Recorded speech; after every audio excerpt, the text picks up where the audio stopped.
Hello दोस्तों, मैं राजेश कुमार स्वागत करता हूं सर्च टॉपर के इस यूट्यूब प्लेटफॉर्म से। जैसा कि आप लोगों को पता है कि सर्च टॉपर लाया है आप लोगों के लिए एक बेहतरीन ऑब्जेक्टिव सीरीज जो आपके एग्ज़ाम को बेहतर बनाने में ज़्यादा मददगार साबित हो सकता है।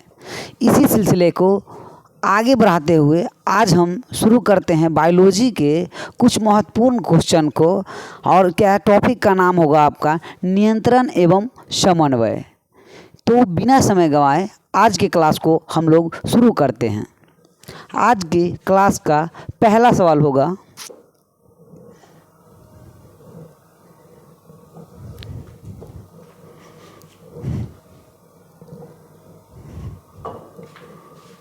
आज की क्लास का पहला सवाल है आपका, ग्वाइटर अथवा घेंघा पनपता है। यानी कि ग्वाइटर या घेंघा क्या एक प्रकार की बीमारी है जो किसके कारण होता है या यानी कि पनपता है। तो आपका जवाब हो जाएगा आयोडीन। क्या हो जाएगा आपका जवाब? आयोडीन। आयोडीन की कमी के कारण ही क्या होता है? आयोडीन की कमी के कारण ही क्या होता है? घेंघा या क्या ग्वाइटर नामक रोग होता है। तो आपका जवाब हो जाएगा बी नंबर। क्या हो जाएगा आपका जवाब? अगला क्वेश्चन है आपका, दो तंत्रिका कोशिका के मध्य खाली स्थान को क्या कहते हैं। यानी कि दो तंत्रिका कोशिका के बीच में जो खाली स्थान होता है उसको क्या कहा जाता है। तो क्या हो जाएगा आपका जवाब? हो जाएगा क्या? सिनेप्स। दो तंत्रिका कोशिकाओं के मध्य के खाली स्थान को क्या कहा जाता है? सिनेप्स कहा जाता है। तो आपका जवाब हो जाएगा बी। अगला क्वेश्चन है आपका, टेस्टोस्टेरोन स्रावित होता है। टेस्टोस्टेरोन क्या है? ये हार्मोन है, ये स्रावित कहाँ से होता है? कहाँ से होता है? तो आपका जवाब हो जाएगा यहाँ पे ए। क्या होगा? विल्सन। क्या हो जाएगा? विल्सन से। आपका जवाब हो जाएगा ए, विल्सन। अगला क्वेश्चन है आपका, ऑक्सिन।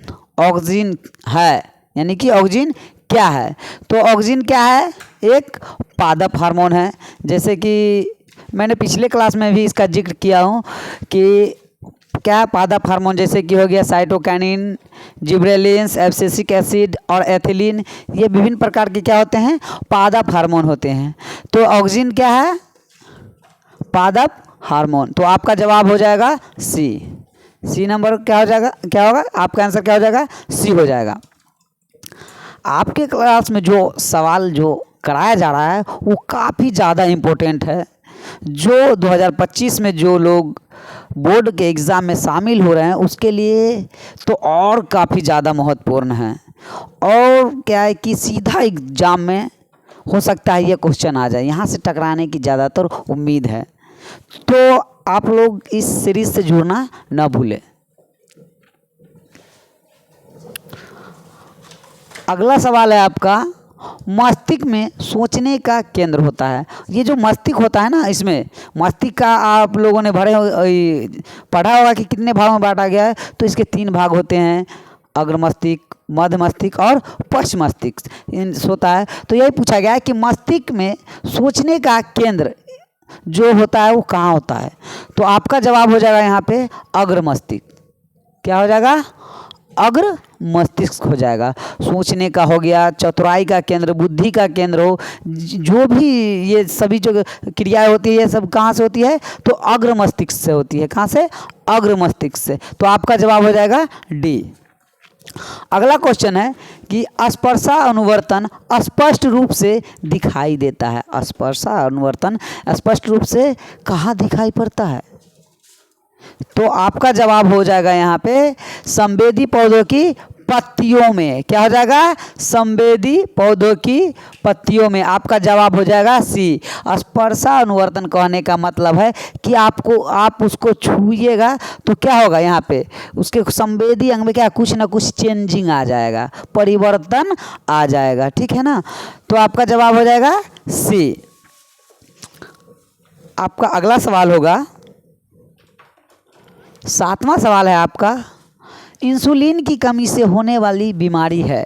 यानी कि इंसुलिन की कमी से कौन सा बीमारी होता है? तो इंसुलिन की कमी से क्या होता है? मधुमेह नामक रोग होता है। क्या होता है? मधुमेह नामक रोग होता है। तो आपका जवाब क्या हो जाएगा? बी नंबर आपका जवाब हो जाएगा। अगला सवाल आपका है कि थायरॉक्सिन हार्मोन स्रावित होता है। तो थायरॉक्सिन हार्मोन कहाँ से स्रावित होता है? तो थायराइड ग्रंथि से होता है। और थायराइड ग्रंथि का ही दूसरा नाम क्या है? तो थायराइड ग्रंथि का दूसरा नाम क्या है? ओवटू ग्रंथि। क्या है? ओवटू ग्रंथि। तो आपका जवाब क्या हो जाएगा? सी नंबर ऑप्शन हो जाएगा। ओवटू ग्रंथि से क्या होगा? ओवटू ग्रंथि।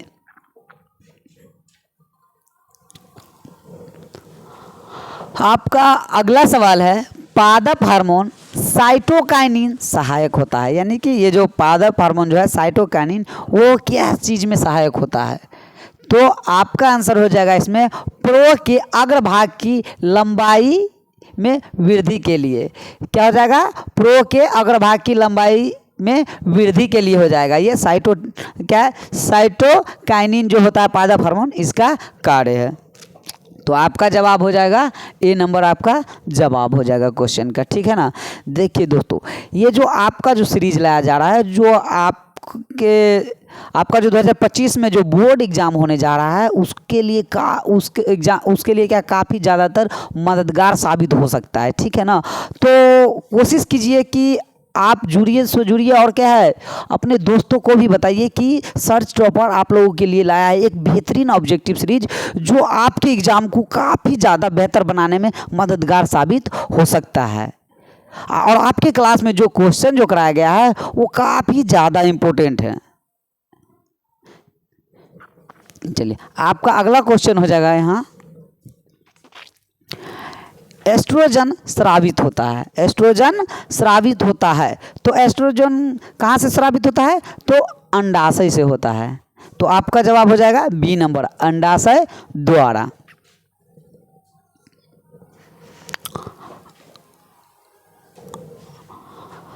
आपका अगला सवाल हो जाएगा, जीवों में उद्दीपन के प्रति शरीर में होने वाली प्रतिक्रिया को क्या कहते हैं? यानी कि जीवों में क्या है, उद्दीपन के प्रति क्या शरीर में जो होने वाली प्रतिक्रिया होती है, तो उसको क्या कहा जाता है? तो उसको अनुक्रिया कहा जाता है। इसमें सीधा आपका जवाब हो जाएगा क्या? अनुक्रिया हो जाएगा। बी नंबर आपका जवाब हो जाएगा। अगला सवाल है आपका, मेरुरज्जु द्वारा नियंत्रित होता है। यानी कि मेरुरज्जु द्वारा हम किस चीज़ पर नियंत्रित पा सकते हैं, या किस चीज़ का नियंत्रित होता है? तो आपका यहाँ पे जवाब हो जाएगा यहाँ पे प्रतिवर्ती क्रियाएं। क्या हो जाएगा? प्रतिवर्ती क्रियाएं हो जाएगा। तो डी नंबर आपका क्या हो जाएगा? जवाब। 12 नंबर क्वेश्चन का जवाब क्या हो जाएगा? डी हो जाएगा।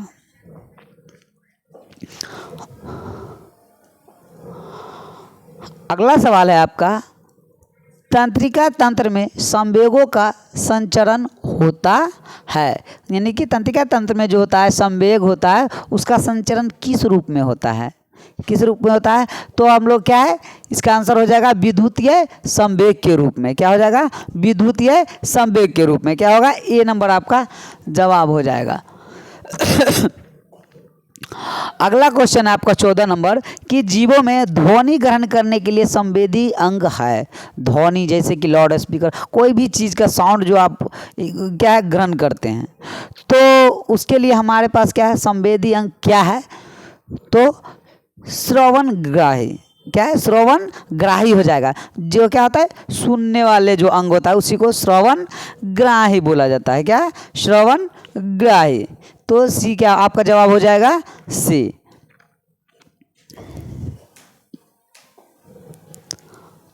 आपका अगला क्वेश्चन हो जाएगा, रक्त में ग्लूकोज की मात्रा नियंत्रित करता है। यानी कि रक्त में जो होता है ग्लूकोज की मात्रा को नियंत्रित कौन करता है? तो इसका सीधा जवाब आपका हो जाएगा इंसुलिन। क्या हो जाएगा? इंसुलिन। इंसुलिन के कारण होता है। ठीक ना? ग्लूकोज की मात्रा का नियंत्रण क्या नियंत्रित जो होती है वो किसके कारण होती है? इंसुलिन के कारण होती है। आपका अगला सवाल हो जाएगा, निम्नलिखित में से आपातकालीन हार्मोन कौन है? आपातकालीन हार्मोन कौन है? क्या हो जाएगा, आपातकालीन, क्या इमरजेंसी भी बोल सकते हैं इसको, यानी कि आपका हो जाएगा इसका जवाब आपातकालीन हार्मोन जो हो जाएगा एड्रीनलिन हो जाएगा। क्या हो जाएगा, एड्रीनलिन हो जाएगा। आपका जवाब क्या हो जाएगा, एड्रीनलिन हो जाएगा। ये क्या होता है, आपातकालीन हार्मोन है। क्या है, आपातकालीन। अगला सवाल है आपका, यदि हमारे आहार में आयोडीन की कमी हो तो किस रोग के होने की संभावना होती है। यानी कि हम जो भोजन करते हैं उसमें किस, यानी कि आयोडीन की कमी हो जाए तो कौन सी बीमारी हो सकती है, यानी कौन सा रोग हो सकता है। तो क्या होगा, यहाँ पे क्या है आपका ऑप्शन, ग्वाइटर, गलकंठ, घेघा।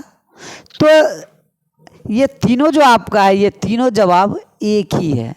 क्या है, ये तीनों जवाब आपका एक ही है। तो आपका क्या आंसर क्या हो जाएगा, डी हो जाएगा। इनमें से सभी ग्वाइटर, गलकंठ और घेंघा तीनों क्या है, एक ही बीमारी है।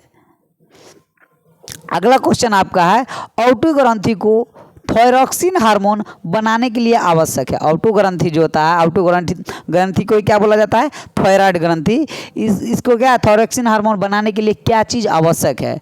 तो क्या होगा आपका इसका जवाब, आयोडीन। और आयोडीन कहाँ पाया जाता है, तो नमक में पाया जाता है।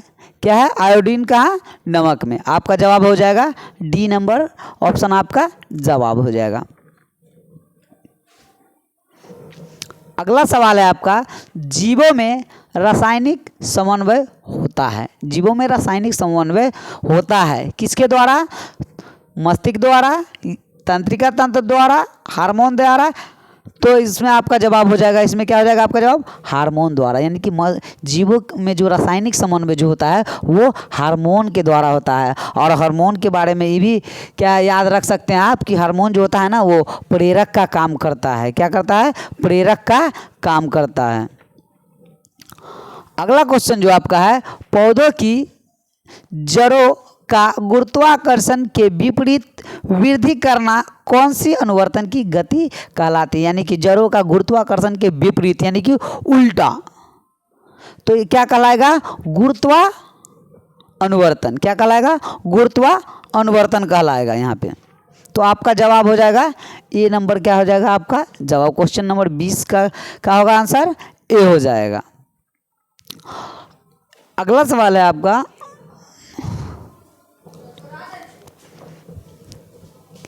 बहुकोशिकीय जीवों में निम्न में से किस प्रकार का समन्वय पाया जाता है। मतलब कि बहुकोशिकीय जीव जो होता है उसमें किस प्रकार का समन्वय पाया जाता है। तो इसमें आपका जो क्या होगा, रासायनिक समन्वय और तंत्रिका समन्वय, ये दोनों होगा आपका जवाब। आपका जवाब क्या होगा, रासायनिक समन्वय और तंत्रिका समन्वय दोनों हो जाएगा। तो क्या होगा, उपयुक्त दोनों आपका जवाब होगा। तो आपका आंसर क्या हो जाएगा, सी नंबर। अगला क्वेश्चन है आपका, वह संरचना जो उद्दीपन की पहचान करती है क्या कहलाती है। वह संरचना जो उद्दीपन को की पहचान कराती है वो क्या कहलाती है। तो वह क्या कहलाएगी, ग्राही कहलाएगी। क्या, ग्राही कहलाएगी।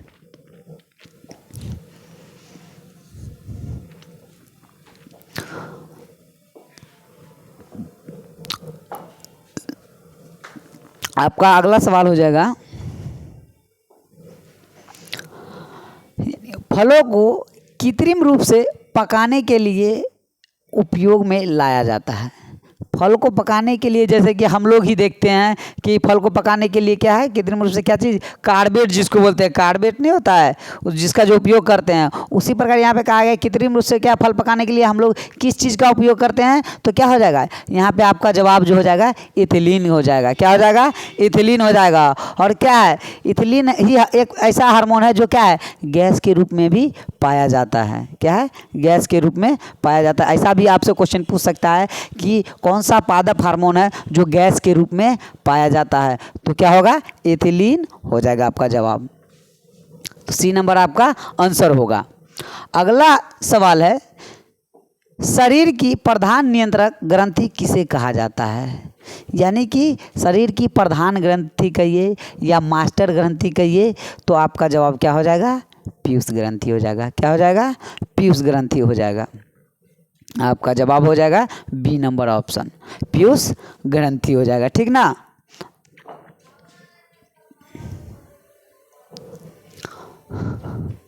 दोस्तों आपका जो क्वेश्चन है वो आपके एग्ज़ाम के लिए काफ़ी ज़्यादा इम्पोर्टेंट है और हूबहू प्रीवियस ईयर क्वेश्चन के तौर पे आपका क्वेश्चन बनाया गया है। हो सकता है क्या है कि आने वाले एग्ज़ाम में भी हूबहू छप जाए। तो आप लोग इस सर्च टॉपर के परिवार से जुड़ना ना भूलें और आप लोगों के लिए जो ये बेहतरीन ऑब्जेक्टिव सीरीज लाया गया है वो हमेशा के जब तक एग्ज़ाम नहीं हो जाएगा तब तक, यानी कि एग्ज़ाम के कुछ दिन पहले तक आप लोगों का सिलेबस पूरा कंप्लीट करवाया जाएगा। ठीक है, तो क्या है कि ध्यान से कंटिन्यू आप लोग क्लास कीजिए। आपका अगला सवाल है 25 नंबर, पादप हार्मोन के उदाहरण हैं। पादप हार्मोन के उदाहरण है तो क्या है? ऑक्सिन भी है, जिब्रेलिन भी है और एड्रीनलिन ये पादप हार्मोन नहीं है। तो आपका जवाब हो जाएगा डी, ए और बी दोनों हो जाएगा। तो ऑप्शन क्या होगा? ऑप्शन डी आपका इसका जवाब हो जाएगा। देखिए आपका ये जो पादप हार्मोन में है ये भी पूछ सकता है कि वृद्धि रोधक हार्मोन कौन सा है। तो हम लोग क्या बोलेंगे? एक आता है एब्सिसिक एसिड, ये पादप ही हार्मोन है जो वृद्धि को रोकता है। पेड़ पौधे की वृद्धि को अगर इसकी छिड़काव कर दिया जाए तो उसको रोक देता है। अगला सवाल है आपका, तना का प्रकाश की ओर झुक जाना, यानी कि तना का प्रकाश की ओर क्या है? झुक जाना क्या कहलाएगा? तो यहाँ पे क्या कहलाएगा? आपका प्रकाश अनुवर्तन कहलाएगा। यानी कि जैसे क्या बोलते हैं इसको, ये क्या है? जैसे कि ये सूर्य हो गया, सूर्य प्रकाश, यानी कि ये क्या है? ये मान लेते पेड़ है और यहाँ पे क्या है कि ये देखिए ये प्रकाश की ओर जो झुक जाना क्या आता है? प्रकाश की ओर जो झुक जाना ये क्या कहलाएगा? आपका प्रकाश अनुवर्तन कहलाएगा। क्या हो जाएगा आपका जवाब? ए नंबर ऑप्शन क्या हो जाएगा आपका जवाब, यानी कि तना का प्रकाश की ओर झुक जाना क्या होगा? प्रकाश अनुवर्तन कहलाएगा। आपका अगला क्वेश्चन है, मानव में वृद्धि हार्मोन स्रावित होता है। मानव में जो वृद्धि हार्मोन होता है वो स्रावित कहाँ से होता है? तो मानव में जो वृद्धि हार्मोन होता है वो स्रावित होता है आपका पीयूष ग्रंथि से। कहाँ से होता है? पीयूष ग्रंथि से होता है। तो क्या हो जाएगा? आपका जवाब हो जाएगा पीयूष ग्रंथि, यानी कि ऑप्शन नंबर ए आपका करेक्ट जवाब हो जाएगा। अगला सवाल है आपका 28 नंबर कि मस्तिष्क का कौन सा भाग शरीर की स्थिति तथा संतुलन का अनुरक्षण करता है? मस्तिष्क का यानी कि कौन सा भाग है जो शरीर की स्थिति तथा संतुलन ये दोनों का क्या अनुरक्षण करता है? मस्तिष्क का कौन सा भाग? तो आपका इसका जवाब जो हो जाएगा अनुमस्तिष्क। क्या हो जाएगा? अनुमस्तिष्क। इसका जवाब जो हो जाएगा आपका अनुमस्तिष्क हो जाएगा।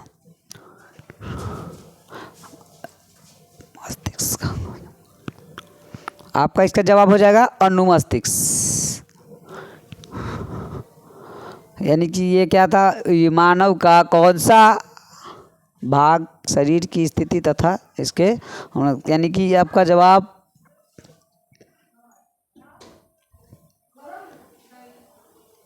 ओके क्या हो जाएगा? अनुमस्तिष्क हो जाएगा। अगला क्वेश्चन है आपका कि कोशिका से संवेदनाएं दूर ले जाई जाती है, यानी कि कोशिका से जो संवेदनाएं हैं वो दूर ले जाई जाती है किसके द्वारा? तो क्या हो जाएगा आपका जवाब? एक्सॉन हो जाएगा। क्या हो जाएगा? एक्सॉन। तो क्या हो जाएगा आंसर? बी आपका जवाब हो जाएगा बी, यानी कि कोशिका से जो होता है संवेदनाएं जो होती है वो दूर ले जाया जाता है। क्या होता है? दूर। तो ये एक्सॉन के द्वारा होता है। अगला क्वेश्चन आपका है कि हमारे शरीर में ग्राही का क्या काम है? ग्राही जो होता है उसका क्या काम होता है? ग्राही सबसे ही पता चलता है। ग्राही मतलब होता है ग्रहण करना।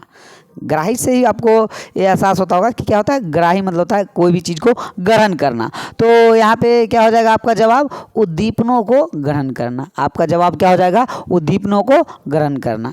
आंसर आपका हो जाएगा ए नंबर ऑप्शन आपका जवाब हो जाएगा। अगला क्वेश्चन है आपका, जिब्रेलिन है। जिब्रेलिन क्या है? तो जैसा कि हम लोग क्या मैंने स्टार्टिंग में ही बताया है कि जिब्रेलिन हो गया, एब्सिसिक एसिड हो गया, एथिलीन हो गया, ऑक्सिन हो गया, ये सभी क्या है? पादप हार्मोन है। तो आपका जवाब क्या हो जाएगा? सी नंबर ऑप्शन आपका जवाब हो जाएगा। हार्मोन है ये। क्या हो जाएगा? हार्मोन है ये। अगला क्वेश्चन है आपका, थायरोक्सिन के संश्लेषण के लिए अनिवार्य है। यानी कि थायरोक्सिन के संश्लेषण के लिए क्या चीज़ जरूरी है? क्या हो जाएगा? आपका जवाब हो जाएगा यहाँ पे आयोडीन। क्या हो जाएगा आपका जवाब? आयोडीन। बी नंबर ऑप्शन आपका जवाब हो जाएगा।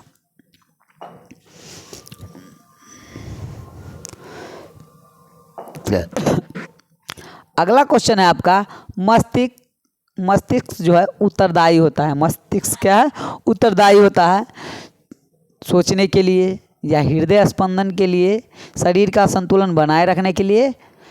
तो आपका ये जवाब इनमें से सभी हो जाएगा। इन सभी चीज़ों के लिए क्या है? मस्तिष्क उत्तरदायी होता है। मस्तिष्क क्या होता है? इन सभी चीज़ों के लिए उत्तरदायी होता है। तो आपका जवाब हो जाएगा इनमें से सभी, यानी कि ऑप्शन डी आपका जवाब हो जाएगा। अगला क्वेश्चन है आपका 36 नंबर जो है कि बीजहीन फलों के उत्पादन में सहायक होता है। यानी कि वैसा फल जिसमें बीज नहीं पाया जाता है उसके उत्पादन में, यानी कि इनमें से कौन सहायक होता है? वैसा फल जिसमें क्या बीज नहीं होता है उसके उत्पादन में इनमें से कौन सहायक होता है? तो इस आपका जवाब हो जाएगा जिब्रेलिन। क्या हो जाएगा? जिब्रेलिन हो जाएगा आपका जवाब। क्या हो जाएगा? बी नंबर ऑप्शन आपका राइट हो जाएगा। अगला सवाल है आपका, अनुकुंचन गतियाँ होती है। अनुकुंचन गतियाँ होती है। तो अनुकुंचन गतियाँ जो होती है वो दिशाहीन होती है। क्या होती है? दिशाहीन होती है। तो आपका जवाब हो जाएगा ये नंबर आपका जवाब हो जाएगा, दिशाहीन हो जाएगा। अगला क्वेश्चन है आपका, छुई मुई के पौधे की पत्तियों को छूते ही मुरझा जाने की क्रिया क्या कहलाती है? यानी कि छुई मुई का एक क्या है? पौधा होता है जिसकी पत्ती को हम छूते हैं तो वो क्या है? उसकी पत्तियां मुरझा जाती है। तो ये कौन सी क्रिया होगी? ये जो मुरझा जाती है ये कौन सा क्रिया होगा? तो आपका जवाब ये हो जाएगा क्या है? स्पर्शानुकुंचन हो जाएगा। क्या हो जाएगा? स्पर्शानुकुंचन हो जाएगा आपका जवाब। सी नंबर आपका आंसर हो जाएगा। अगला क्वेश्चन है आपका,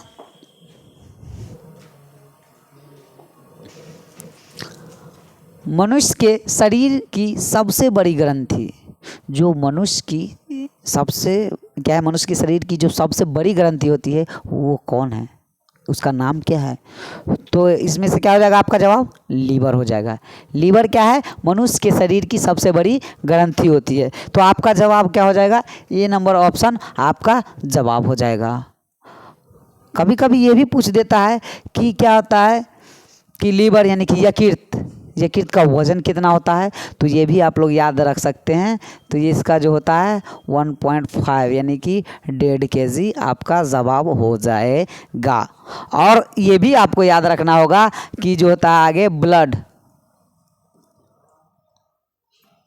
क्या ब्लड जो होता है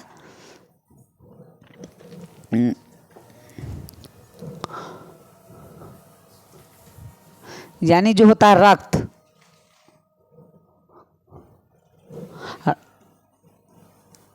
रक्त जो होता है रक्त, इसका पीएच मान कितना होता है? तो ये भी याद रखना पड़ेगा आप लोगों को। क्या होता है? 7.4 होता है। क्या होता है? 7.4 होता है। ये भी आपको याद रखना पड़ेगा।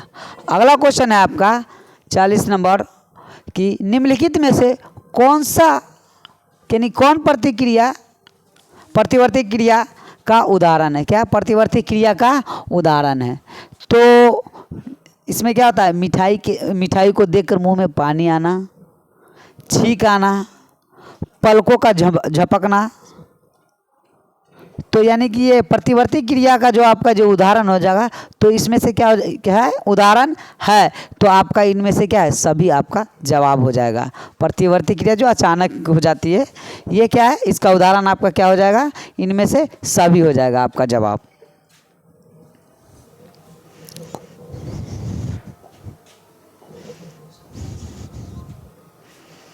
तो आज की क्लास में हम लोग इतना ही क्वेश्चन देखेंगे और उम्मीद करते हैं कि आप लोगों को ये क्वेश्चन अच्छा लगा होगा।